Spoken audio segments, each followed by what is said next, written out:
Welcome to my classroom. I'm Mrs. Billiard, your student's teacher.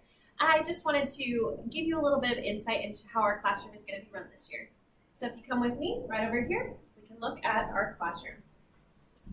Before you see a model of our classroom, and I'm going to go through every single aspect of this model because I want you to understand why I teach the way I teach. I want to make sure that every single one of your students is successful this year. Now, first we're going to talk about our schedule. Right over here, you'll see that the schedule is in a very prominent place. It's very easy to read. And the reason why it is there is because of an article I read by Goodman, Scott, and Lambert that came from 2015. They mentioned how important having a schedule is. It just in some place around the classroom for really any student to truly succeed, but specifically the students that have some learning disabilities. It really gives them a focal point to look forward to. On top of that, you'll notice that most of the different aspects around my classroom seem pretty not exciting. And the reason why that is also in that same article, they mentioned how the more visually stimulating it is in a classroom, the harder it is for those same students, the ones that have the sensory disorders, the ones who have ADD or ADHD, are going to have trouble being able to focus on their classroom, on their schoolwork. So we try to keep it as simple as possible. Now, you'll see right next to the schedule, we have our classroom rules. I will make it a personal point to make sure that our rules are in a positive light. I got this idea from DuPaul, Wangdit, and Genosis.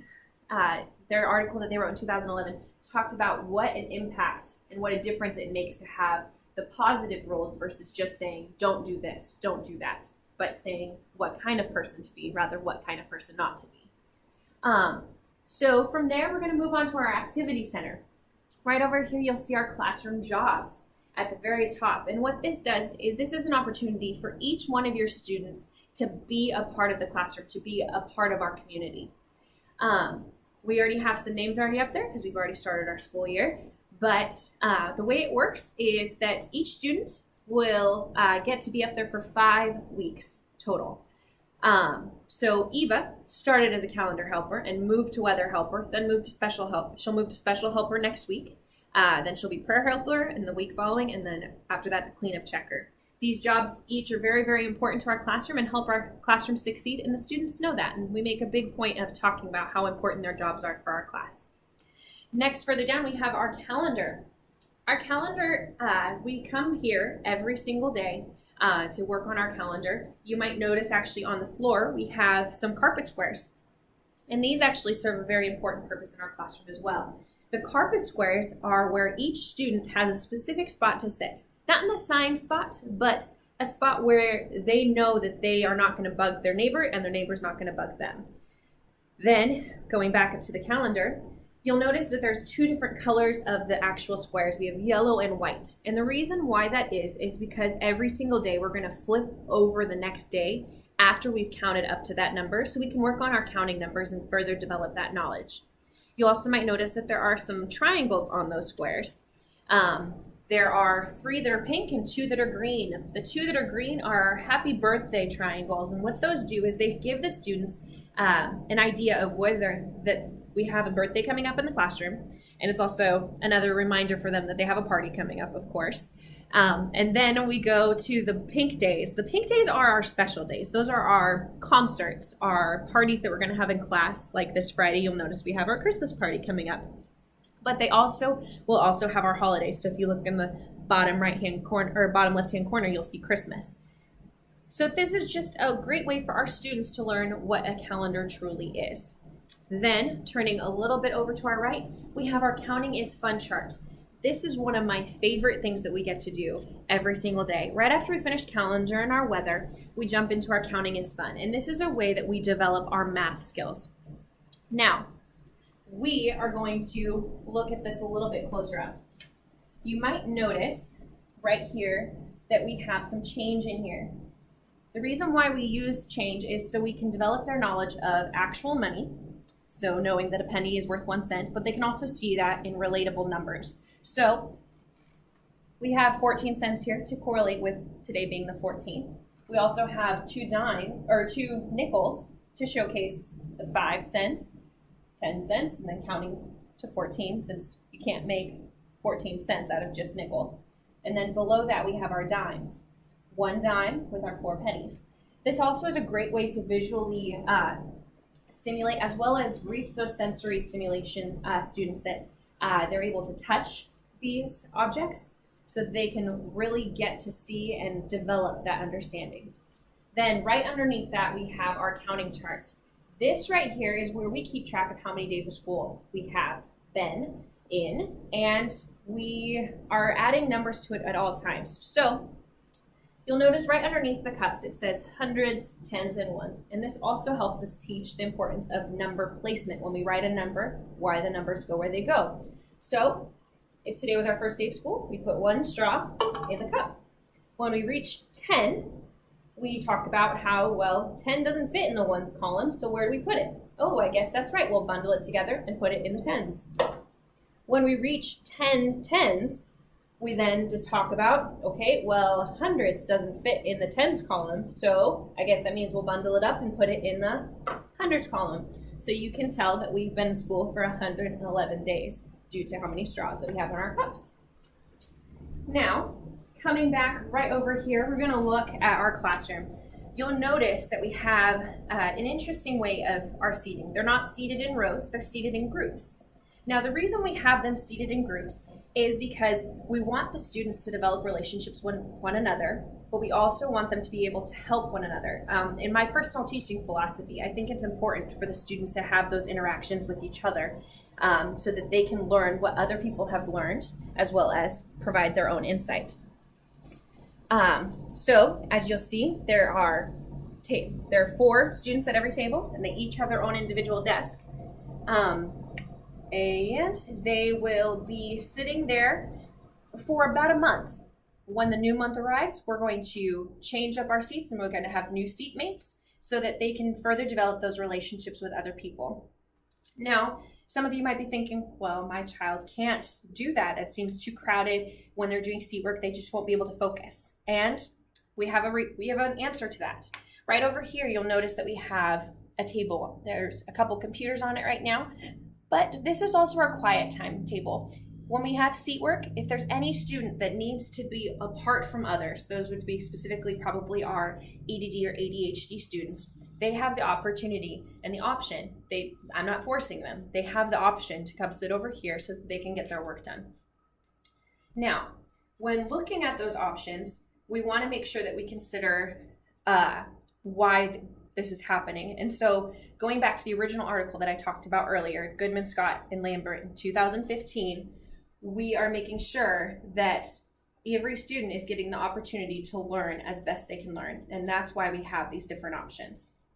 Now, you might think, well, where's all their stuff supposed to go? Where's all their school supplies supposed to be? And that is what we have our cubbies for. Right over here, you'll notice that there are a bunch of cubbies full of shoe boxes. And what's happening is every student at the beginning of the year is going to bring in a shoebox. Inside that shoebox, they're going to put all of their school supplies. The beginning of the day when they first arrive, they'll grab their shoebox and put it on their desk. And then at the end of the day, when we're finishing cleaning up, we're going to put it right back. That way our desks are completely clean by the end of the day.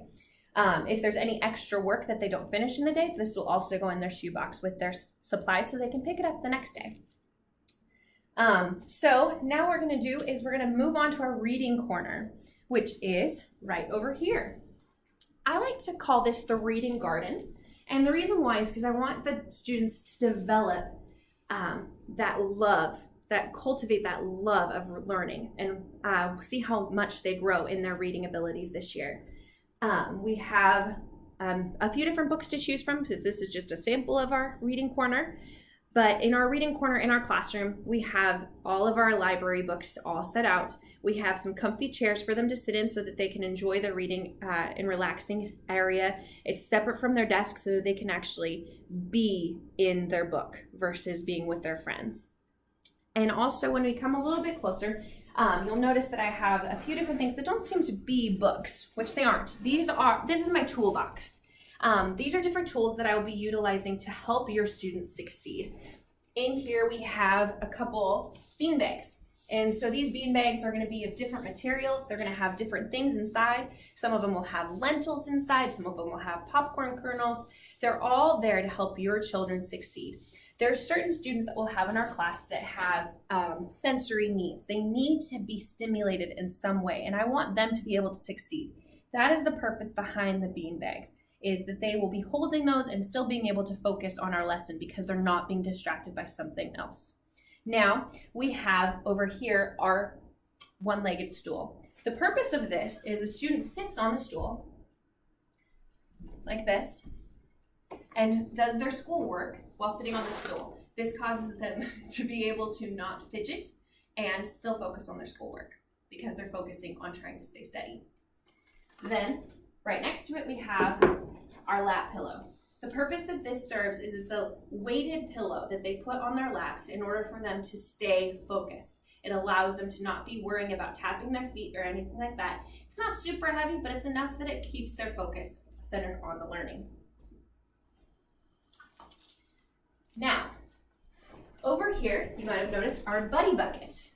Our buddy bucket is something that I really love having in our classroom. It's an external motivator for our students.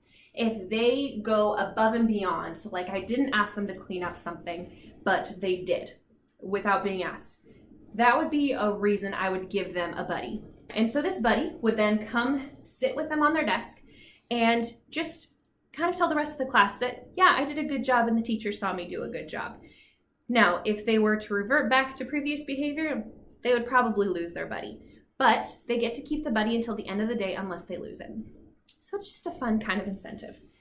Now, when we are coming back to our classroom, I just wanted to mention a couple things before we close.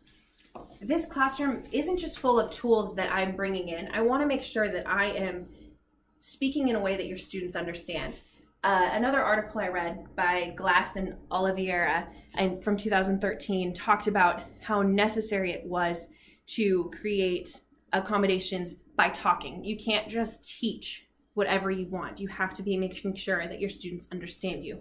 So that is actually the reason why the teacher is in the front of the class. We want to make sure that when she's teaching, the students are able to see her and understand what she's saying. But you'll also notice that the teacher's desk is at the back of the classroom.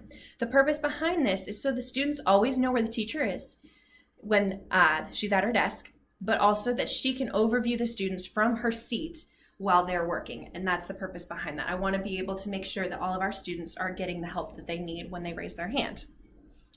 Now, one final thing that I want to address is that as a teaching professional, I want to make sure that every single one of your students succeeds, and they will succeed at the end of this year. I'm going to do everything I can to not only give accommodations, but just as Harrison, Bunford, Evans, and Owens mentioned in their 2016 article, I want to create interventions and modifications to the curriculum to make sure that they succeed. Now, if you have any questions about any of the material which I refer to at all, right here, I provide a reference list so that you're able to understand and see exactly where I get my information from. If you have any questions, please feel free to contact me by email or come talk to me after we're all finished here. Thank you so much and have a good evening.